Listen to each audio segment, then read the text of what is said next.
नमो नमः।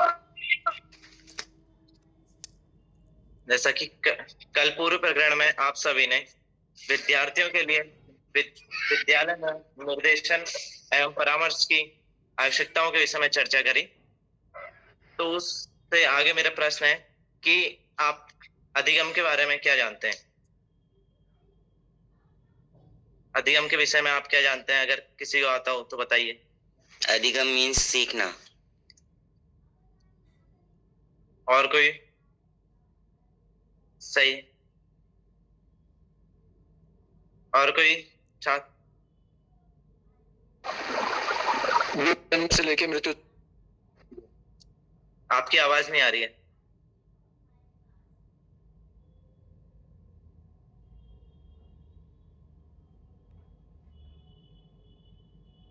तो मैं बताता हूं कि जैसे विद्यार्थियों के लिए निर्देशन एवं परामर्श का अधिगम कैसे हो, इस विषय पर आज हम चर्चा करेंगे। तो मेरा प्रकरण है आज कि अधिगम की अवधारणा, परिभाषा एवं विशेषता। तो मैं आप सभी को स्क्रीन शेयर करता हूं अपनी।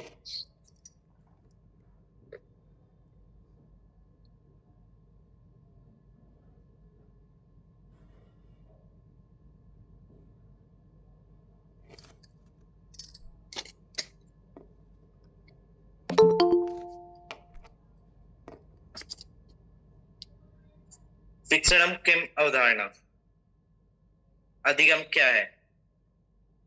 यदि हम अधिगम की अवधारणा को इसके ऐतिहासिक परिप्रेक्ष्य से देखते हैं तो हम सरलता से देख सकते हैं कि इसका अर्थ 125 वर्षों से शीघ्रता से परिवर्तित हो रहा है। ये परिवर्तन मुख्यतः 3 चरण में हुए, जैसे क्रमशः ये दिए गए: व्यवहारवादी विचारधारा, संज्ञानात्मक विचारधारा, रचनात्मकवादी विचारधारा। क्योंकि ये सभी चरण अधिगम की अवधारणा के विकास में महत्वपूर्ण मील के पत्थर साबित हुए हैं, तो इनकी संक्षिप्त व्याख्या आवश्यक है। सबसे पहले हम जानेंगे कि व्यवहारवादी विचारधारा क्या होती है। व्यवहारवादी विचारधारा 1900 से 1950 के समय के अधिकांश विद्वान द्वारा बताई गई। इस एक विज्ञान के रूप में मनोविज्ञान को स्थापित करने के प्रयास में व्यवहारवादी उन व्यवहारों को महत्व दिए जिनका अवलोकन तथा मापन किया जा सकता है। उन्होंने अधिगम को केवल अनुक्रिया को सबल करने की प्रक्रिया के अतिरिक्त कुछ भी नहीं माना। जब विद्यार्थी प्रश्नों के सही उत्तर देते थे, यदि उनको पुनर्बलन दिया जाता था, तब उनके उत्तर दृढ़ या सबल हो जाते। अतः व्यवहारवादियों ने अधिगम को अनुक्रिया को सबल करने की प्रक्रिया के रूप में माना। दूसरा है संज्ञानवादी विचारधारा। संज्ञानवादी विचारधारा व्यवहारवादियों ने अधिगम में सम्मिलित आंतरिक प्रक्रियाओं पर ध्यान नहीं दिया। उनका मानना था कि केवल अवलोकन योग्य पक्षों पर ध्यान दिया जाए। क्योंकि संज्ञानवादी विचारधारा व्यवहारवादी विचारधारा से भिन्न थी, उसका आगे का रूप था, प्रारूप था, तो उसमें नई विचार शैली आई। उन्होंने संज्ञानवादियों को मानना था कि प्रत्येक विषय में एक संरचना होती है तथा जब ज्ञान की बृहद इकाइयों को छोटी इकाइयों में खंड किया जाता है तथा व्याख्यान या प्रदर्शन द्वारा तार्किक रूप में उनको प्रस्तुत किया जाता है, तो विद्यार्थी ज्ञान एवं कौशलों को सरलता पूर्वक ग्रहण करते हैं। उनका उद्देश्य, संज्ञानवादी विचारधारा का उद्देश्य था कि किस प्रकार से विद्यार्थी सरलता पूर्वक ज्ञान को ग्रहण कर सके। अधिगम केवल ज्ञान एवं कौशलों के अर्जन के अतिरिक्त कुछ भी नहीं है, उनका मानना था। रचनावादी विचारधारा, तीसरा नंबर है रचनावादी विचारधारा के बारे में। तो यह एक नवीन विचारधारा है जो 1980 के दशक में आई। रचनावादियों का मानना है कि अधिगम संज्ञानवादियों के विचार की तरह निष्क्रिय नहीं होता है। यह अधिगम को व्यक्तिगत मानना आरंभ कर दिए तथा जिसे प्रत्येक व्यक्ति अपने पूर्व ज्ञान के साथ वर्तमान ज्ञान के एकीकरण के परिणाम के रूप में अपने ज्ञान एवं कौशलों की रचना स्वयं करता है। यह रचनावादी विचारधारा का मानना था। अब हम पढ़ें जानिए अधिगम की परिभाषा। अधिगम क्या है?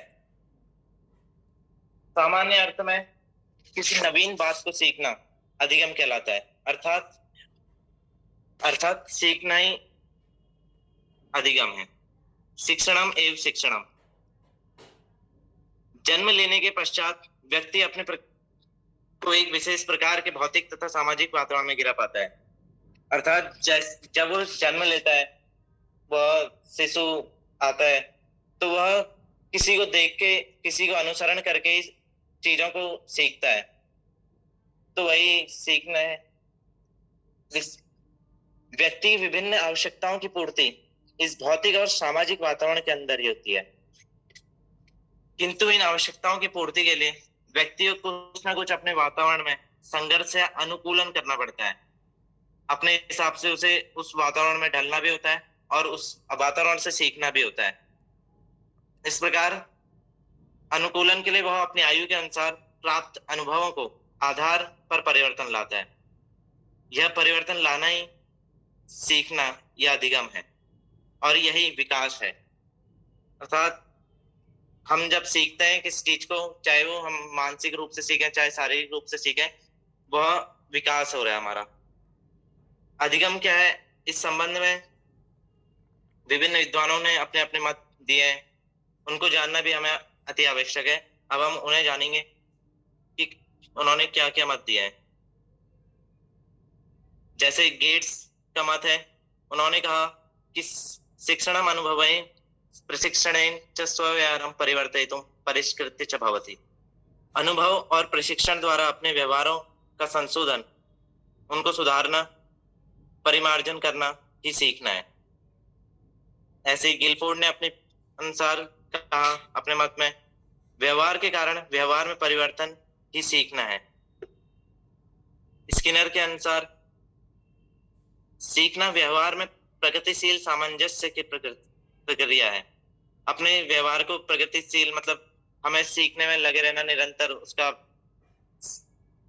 कार्य में जुटे रहना, उसे सीखना, स्किनर ने ऐसा कहा। क्रो एंड क्रो के अनुसार सीखना आदतों, ज्ञान और अभिवृत्तियों का अर्जन है। उन सीखना आदतों को, अपने ज्ञान को और अभिवृत्तियों को कैसे जोड़ा जाए, वह उन्होंने कहा। क्रानविक के अनुसार सीखना अनुभव के फल स्वरूप व्यवहार में परिमार्जन द्वारा अभिव्यक्त होता है। वुडवर्थ के अनुसार नवीन ज्ञान और प्रक्रियाओं को प्राप्त करने की प्रक्रिया सीखने की प्रक्रिया है। कॉल्विन के अनुसार, कॉल्विन ने जो मत दिया, अनुभव के आधार पर हमारे पूर्व निर्मित व्यवहार में परिवर्तन की प्रक्रिया ही सीखना है। जो हमने क्या अनुभव करा उसके आधार पर हम पूरा निर्मित कैसे व्यवहार में परिवर्तन कर पाए, वही प्रक्रिया सीखना है। डगलस और हॉलैंड के अनुसार सीखना वह प्रक्रिया है जिसके द्वारा व्यक्ति नवीन प्रकार के व्यवहारों में परिवर्तन करता है, नवीन व्यवहार को अपनाता है।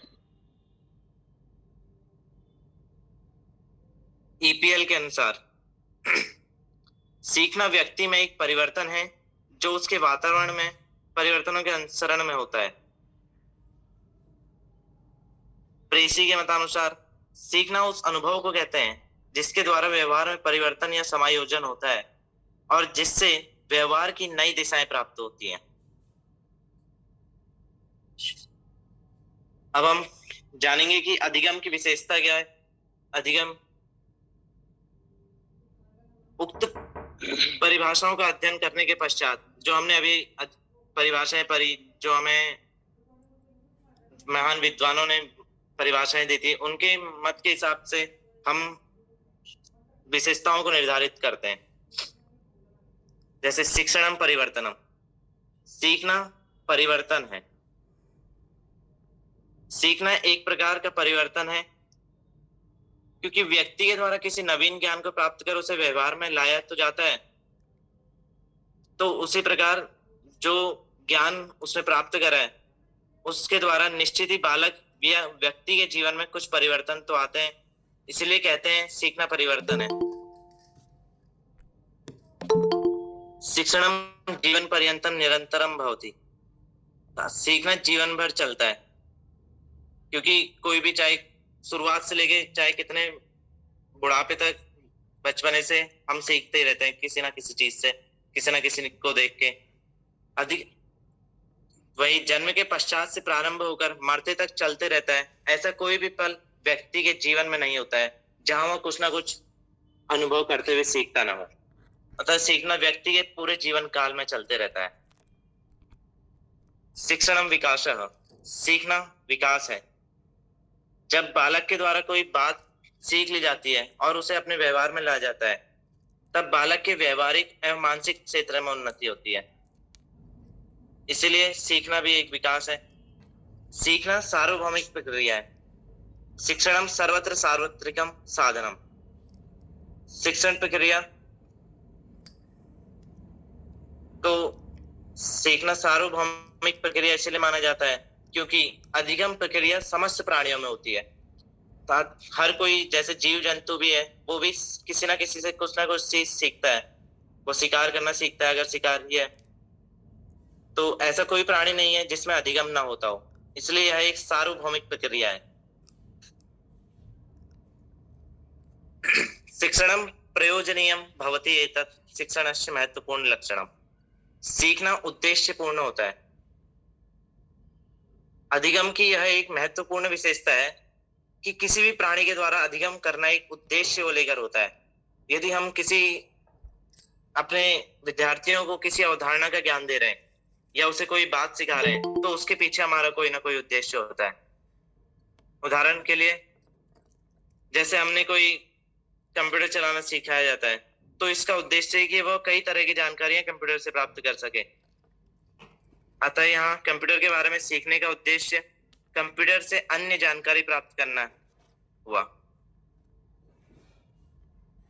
शिक्षणम अनुभवानाम संगठनम अस्ति। सीखना अनुभवों का संगठन है।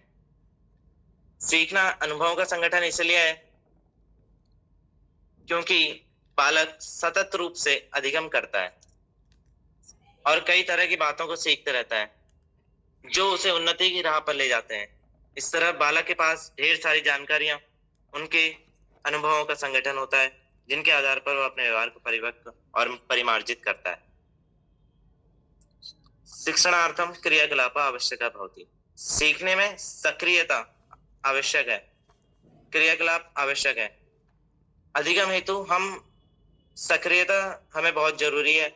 यदि किसी बालक को किसी ज्ञान को प्राप्त करना है, यदि कोई जानकारी हासिल करना चाहता है, तो उसे पूर्ण तरह सक्रिय होना चाहिए।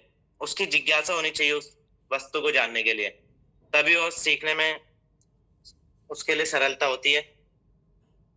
इसलिए कक्षा में शिक्षक के द्वारा बच्चों को विभिन्न प्रकार के खेलों, गतिविधियों के माध्यम से सक्रिय रखा जाता है ताकि वे सहज अधिगम करना सीखें।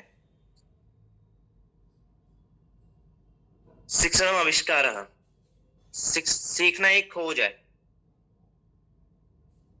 इस संबंध में मर्सेल कहते हैं कि सीखना उस तथ्य को खोजने और जानने का कार्य है जिसे व्यक्ति खोजना और जानना चाहता है। यदि किसी व्यक्ति को किसी जानकारी को प्राप्त करना है तो वह विभिन्न क्षेत्रों में अग्रसर होना होगा, अर्थात खोज करने पर ही वह उस जानकारी को प्राप्त कर पाएगा।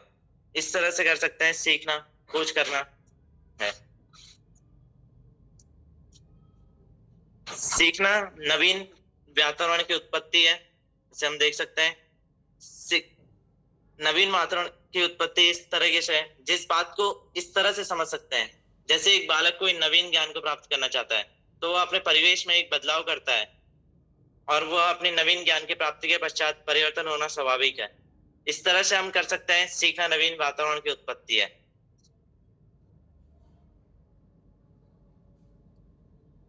सीखना व्यक्तिगत और सामाजिक दोनों प्रकार से होता है। हम किसी व्यक्ति के द्वारा भी सीख सकते हैं और हम समाज में रहकर किस प्रकार से सीख रहे हैं वह भी हो सकता है।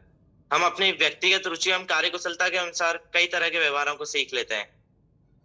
जिस प्रकार हम देखते हैं कि हम समाज में कैसे जी रहे हैं, मतलब हम समाज में लोगों को देखते हैं, उनसे सीखते हैं कि कैसा समाज है, तो उसके प्रकार से भी हमें अनुकूल रहना पड़ता है।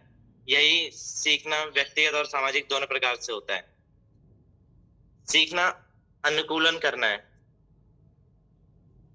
जन्म के पश्चात बालक परिवार में समायोजित होते हुए आयु बढ़ने के साथ साथ उसका सामाजिकरण होता है। इसका आशय यह है कि उसने उस परिवेश में संबंधित आवश्यक बातों को सीख लिया है। इस तरह से हम कह सकते हैं सीखना अनुकूलन है।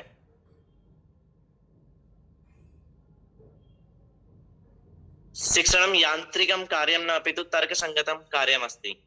सीखना यांत्रिक कार्य न होकर विवेकपूर्ण कार्य है। अधिगम प्रक्रिया यांत्रिक नहीं होती है, क्योंकि व्यक्ति के द्वारा किसी प्रकार को सीखना है तो उसे व्यवहार को नहीं सीखना है, उसे उस विवेक के ऊपर निर्भर करता है कि किसी यंत्र में किसी कार्य को स्थापित करना कैसे किया जाता है। इसके अलावा वह सीखता है अलग अलग जगह से कोई भी कार्य नहीं होता है, किंतु व्यक्ति के द्वारा अधिगम प्रक्रिया सोच समझ कर होती है, अपने विवेक के अनुसार होती है। व्यक्ति अपने अनुकूल व्यवहार को सीखता है। इस तरह से हम कह सकते हैं कि सीखना यांत्रिक न होकर विवेकपूर्ण है।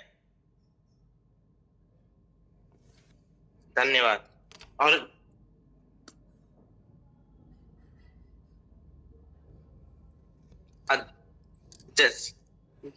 ये मेरा आज का प्रकरण था। अब जिसको भी किसी को कोई प्रश्न हो इससे संबंधित तो पूछ सकते हैं।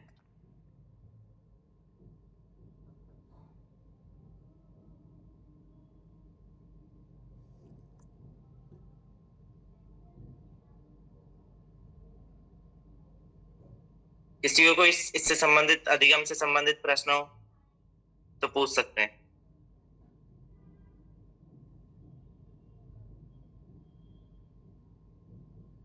मैं समझ सकता हूँ कि किसी को कोई प्रश्न अब पूछने नहीं है, तो धन्यवाद आप सभी का।